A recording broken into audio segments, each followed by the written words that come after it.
What's up, YouTube? It's the Action Figure Grader coming back to you with a vintage collection market update. And before I dig in any further, I need to say thank you to my Patreon supporter that just joined the ranks, Chris Stepchuk. I put the graphic up yesterday in my What to Buy video, but I forgot to verbally say, Chris, thank you so much for joining the Patreon ranks. All of my Patreon supporters get 24 hours early access.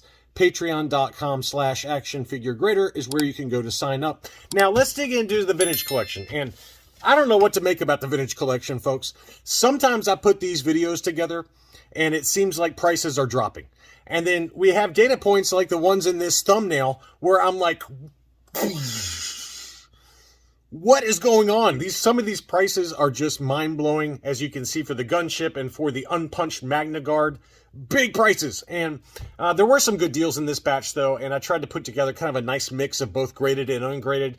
The first one is a Return of the Jedi Darth Vader VC08. This one was unpunched, and this is the U.S. card back. Looked to be in really clean condition, just based on the photos. I wish that when I take photos for Instagram, that I could get my photos to look like this. I just can never get it bright enough. This is like nice and bright and very crisp. It looks really good. And this one was listed for 220 euros, which is 241 US dollars.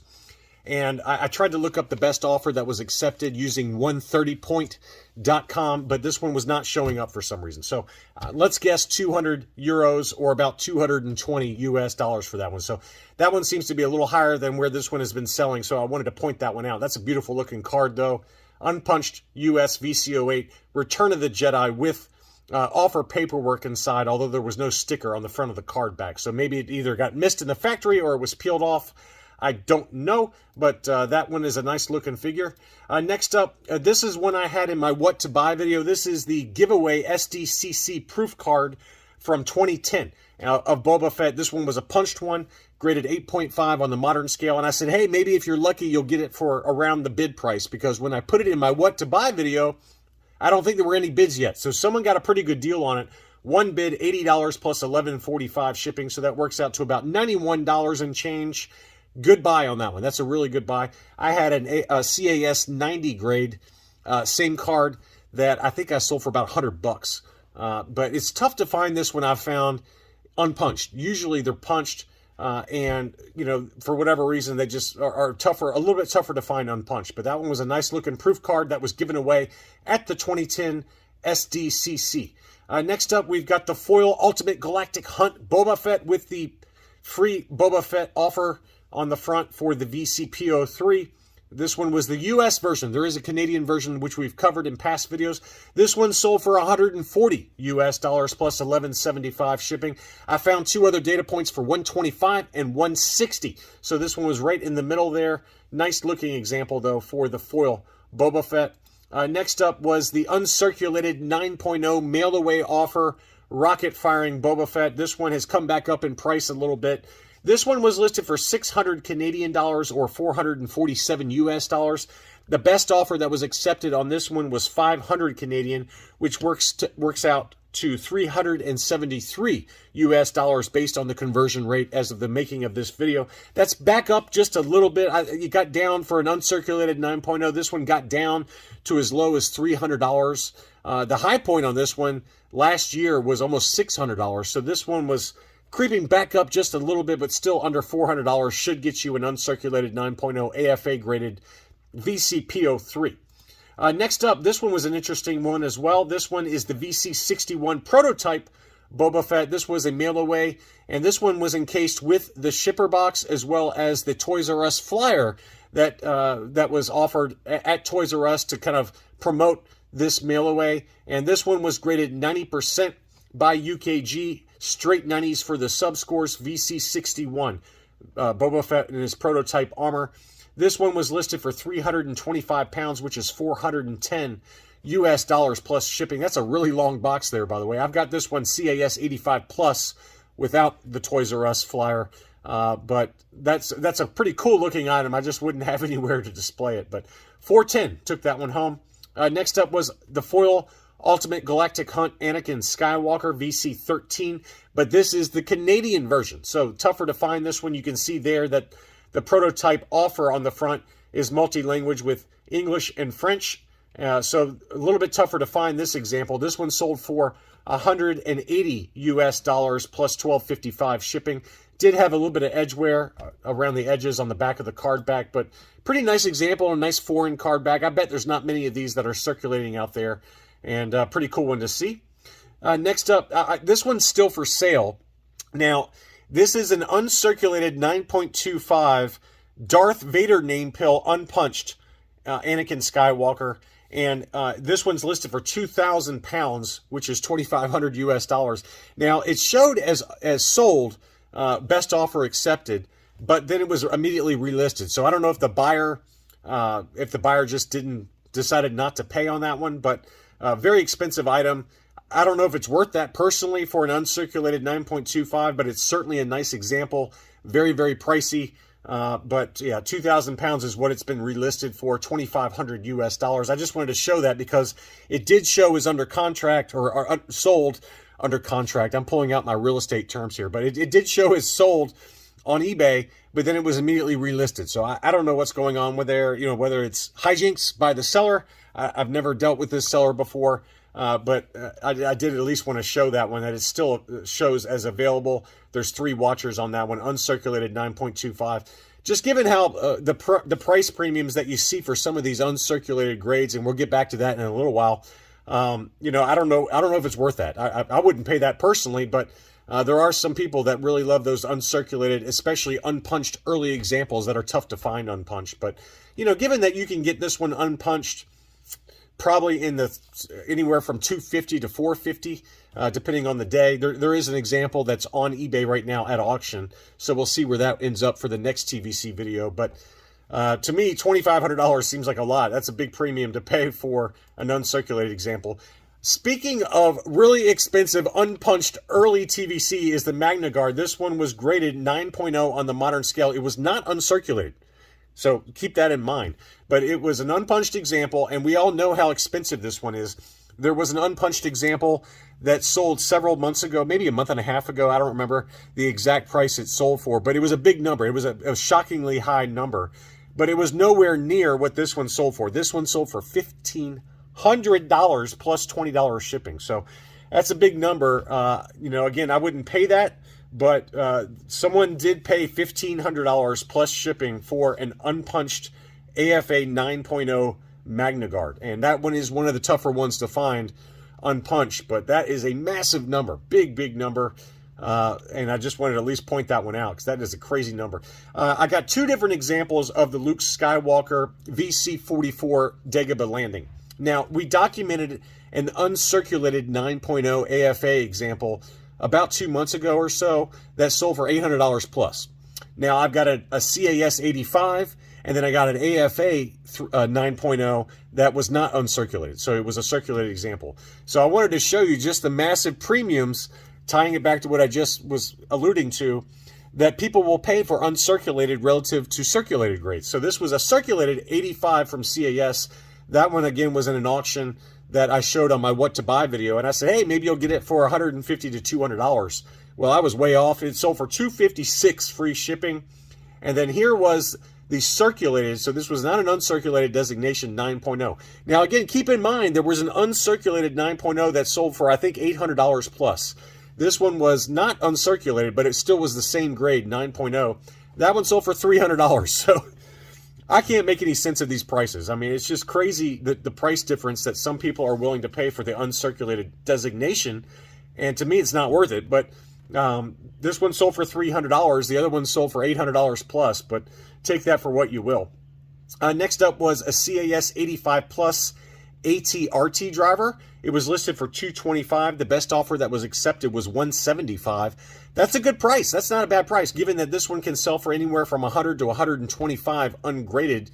It costs you $50 to $60 minimum, plus shipping to and from the grading company. So to get it for $175 plus $11 shipping, that's a pretty good price there. Same seller also had a CAS 85 Plus VC20 Yoda. This is not the Canadian example. This is just the unpunched standard Revenge of the Sith card back. That one was listed for $225. The best offer that was accepted on that one was $200 plus $13 shipping. So again, is it worth these prices? I don't know. To me, it seems worth it because You got to look at what these sell for ungraded and then factor in the shipping costs and the grading costs of $60 with CAS. To get that one for $200, that's probably about right, just given that this one can easily sell for $125 to $150 ungraded. So pretty nice deal there. Ponda Baba, this one's held its price pretty well. This one had the prototype Boba Fett offer sticker. This was the US card unpunched. This one sold for $140, and I found several other data points, recent sales, that were kind of right in line with this price point. So this one's held its value pretty well. Next up, Princess Leia in the Sandstorm outfit. This is the Blu-ray deleted scenes figure.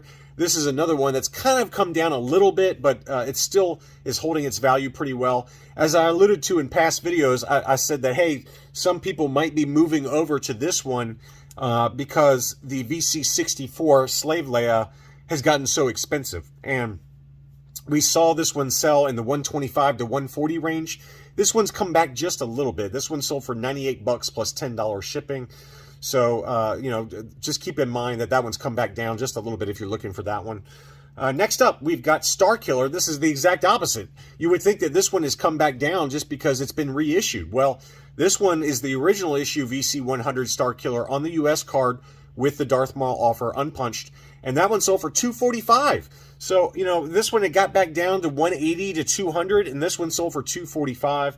Take that for what you will. I mean, you know, it's just hard to predict what prices are doing right now. It certainly was a nice example based on the photos, but $180 to $200 had been kind of the going rate for Starkiller on the original issue, but this one sold for $245, which is a, you know, a good solid 20+% premium.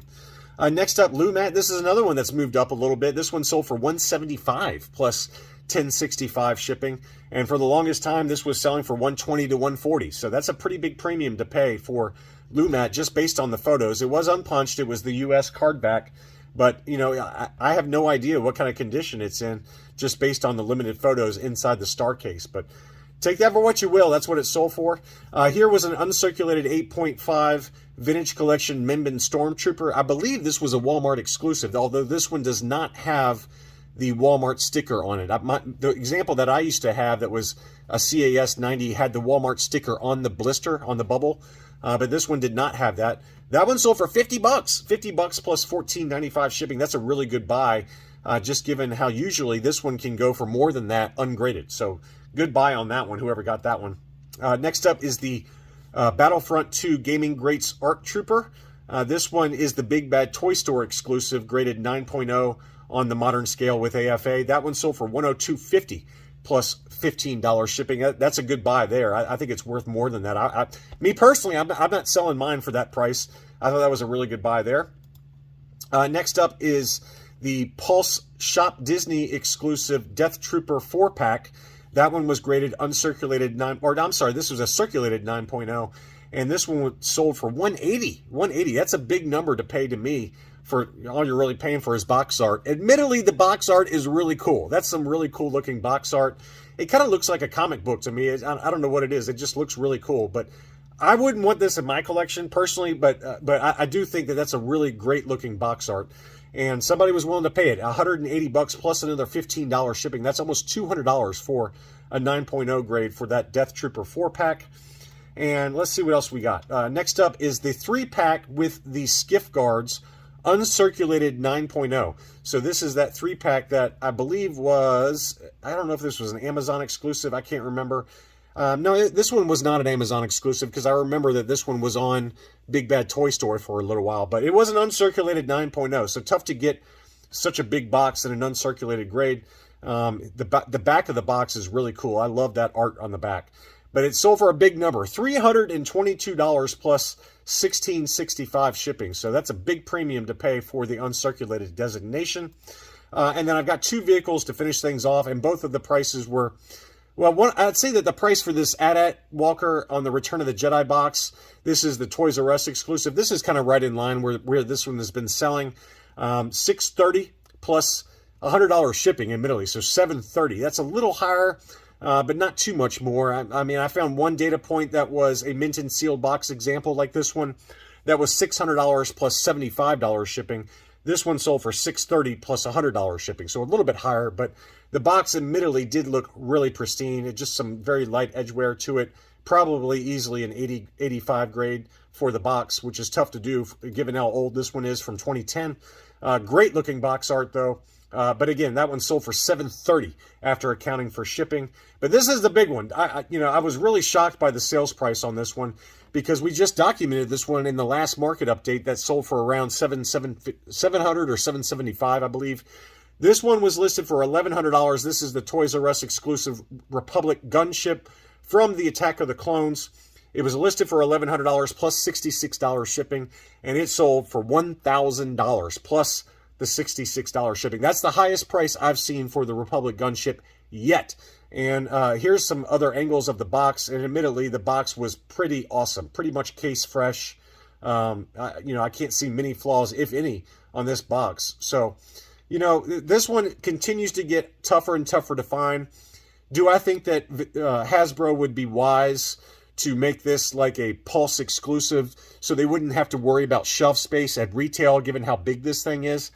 I think if they produced like 5,000 of these and they offered them on Pulse for like $500, I think that they would sell them out immediately. I would be shocked if they didn't. But will they do it? Probably not. But, maybe they will. Who knows?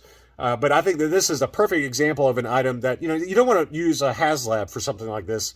But I think something like this as like a Pulse exclusive or a Hasbro Pulse exclusive or some kind of HasCon exclusive, I don't know, and have a very limited production run of them, throw them up on the website and limited one per customer at $500 plus shipping, I bet they would sell out in an hour, if not less.